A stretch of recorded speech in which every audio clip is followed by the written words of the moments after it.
प्राचीन भारत के एक हिस्से में बसा था छोटा सा गांव गोपालपुर। गांव हरियाली से घिरा था। दूर दूर तक फैले धान के खेत, पेड़ों पर झूलते आम और अमरूद, सुबह सुबह मंदिर की घंटियों की आवाज और नदी किनारे बजते शंख, ये सब गांव के जीवन को पवित्र और शांत बनाते थे। लोग साधारण जीवन जीते थे, पर आपसी सहयोग और धर्म पालन में उनका विश्वास अटूट था। गांव का हर घर मिट्टी और घास फूस से बना था, लेकिन हर दिल में अपनापन और मेलजोल की गर्माहट थी। इसी गांव में दो भाई रहते थे, रोशन और अस्मित। रोशन बड़ा था, गंभीर स्वभाव का, हमेशा आशावादी और मददगार। गांव वाले उसे सम्मान की दृष्टि से देखते थे।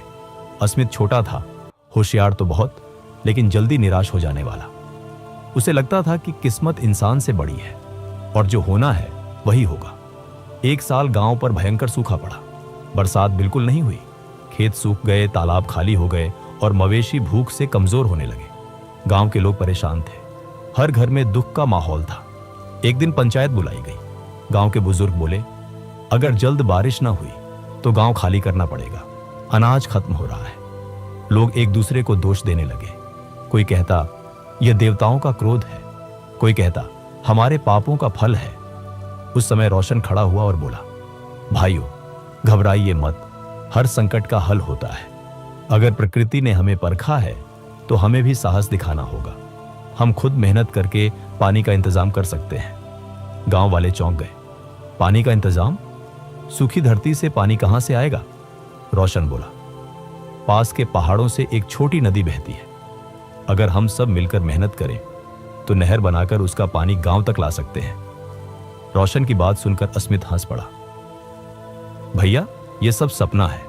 पहाड़ से नहर बनाना इतना आसान नहीं। इसके लिए महीनों मेहनत करनी पड़ेगी, और अगर बारिश ही ना हुई तो? रोशन शांत स्वर में बोला, अस्मित, अगर हम नकारात्मक सोचेंगे तो कुछ नहीं होगा, लेकिन अगर कोशिश करेंगे तो शायद किस्मत भी हमारा साथ दे। अस्मित चुप हो गया, लेकिन उसके मन में संदेह बना रहा। रोशन ने गांव के युवाओं को इकट्ठा किया। लगभग 20 लोग उसके साथ तैयार हो गए। सभी ने फावड़े, कुदाल और टोकरे उठाए और पहाड़ी की ओर चल पड़े। दिन रात मेहनत शुरू हुई। पत्थर काटे गए, मिट्टी हटाई गई। गर्म धूप में पसीना बहता, हाथ छिल जाते, लेकिन रोशन हर किसी को हौसला देता। थोड़ा और धैर्य रखो भाइयों, हमारी मेहनत व्यर्थ नहीं जाएगी। गांव की महिलाएं भी खाने पीने का सामान लेकर आती और बच्चों को साथ लाती। धीरे धीरे ये मेहनत पूरे गांव का सामूहिक प्रयास बन गई।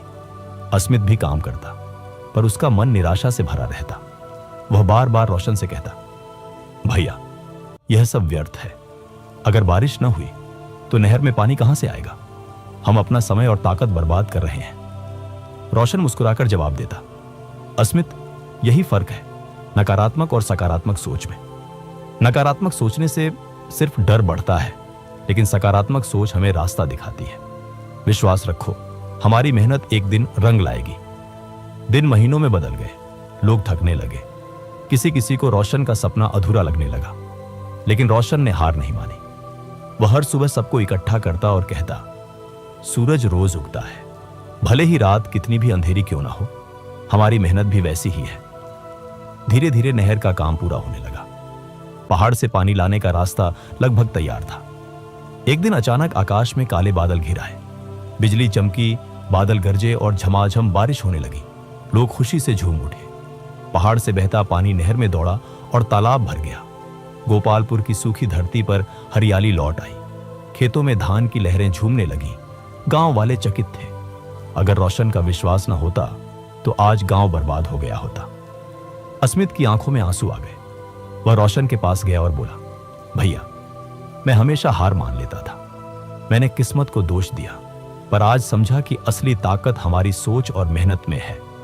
अगर इंसान सकारात्मक रहे तो असंभव भी संभव हो जाता है। रोशन ने उसके कंधे पर हाथ रखकर कहा, भाई, यही जीवन का सबसे बड़ा सबक है। कठिनाई आएगी ही, लेकिन हमें उससे डरना नहीं है। हमें उसे अवसर में बदलना है। धीरे धीरे गोपालपुर का नाम दूर दूर तक फैल गया। लोग कहते, यह गांव सकारात्मक सोच का प्रतीक है। बच्चों को सिखाया जाने लगा, कभी हार मत मानो, हमेशा सकारात्मक सोचो। और इस तरह रोशन और अस्मित की यह गाथा पीढ़ी दर पीढ़ी सुनाई जाती रही।